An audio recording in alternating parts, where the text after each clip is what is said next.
Alors, Monsieur Diallo, d'aucuns disent également que cette colonisation, elle n'a pas commencé par la colonisation française, il y a eu la colonisation arabe. Donc, du coup, on est face à deux colonisations et on se retrouve pris en otage par ces deux. D'un côté, la colonisation arabe à travers l'islam, de l'autre côté, la colonisation occidentale à travers nos colons. Du coup, est-ce que notre tête n'est pas donnée au plus offrant ou à qui veut la prendre le mieux?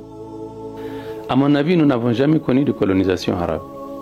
J'ai eu l'occasion de le dire, les Maliens ont été les artisans de leur propre islamisation. L'islam, ça a été une offre. C'est une offre qui s'est proposée aux Maliens. Ils l'ont regardé et ils l'ont choisi librement. Et cela, c'est tous les peuples du Mali. Donc, ont accepté librement cette offre de l'islam. Et ce n'est pas par hasard aujourd'hui que nous sommes à un niveau de 98, presque 98% de la population qui est musulmane. C'est parce que les gens ont trouvé leur compte en cela. C'est différent de la colonisation française. La colonisation française s'est opérée au moyen des troisièmes colons dont on parle. Les missionnaires, les marchands et les militaires. La religion qui était venue avec les colons, c'est une religion je parle de la religion chrétienne, est venue dans les bagages des colons français, on le sait. C'est l'armée française, c'est les militaires français, c'est les corps expéditionnaires français, ce sont les marchands et autres qui sont venus avec tout cela, ce sont les troisièmes.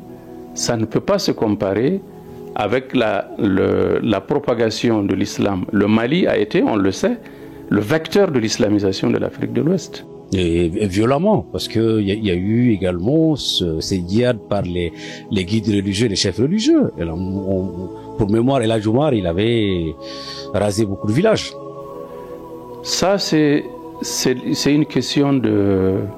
En fait, ce sont des gens, même si vous prenez par exemple l'arrivée des Marocains, les Sadites qui sont venus, qui ont fait tomber par exemple l'Empire Songhai.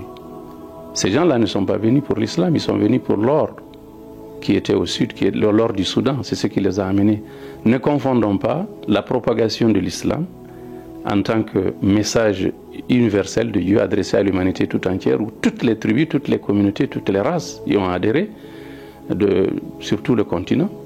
L'islam est arrivé en Asie, en Extrême-Orient, partout au nord. Aujourd'hui, l'islam se trouve jusque chez les Esquimaux. Alors, donc, ne confondons pas cela aux velléités d'hégémonie, par exemple, de tel ou tel souverain qui voudrait peut-être annexer des territoires.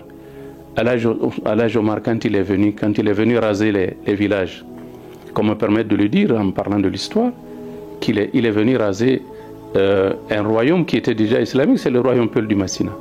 C'est ce royaume-là qu'il a rasé. Donc il n'est pas venu pour répandre l'islam, il est venu pour autre chose.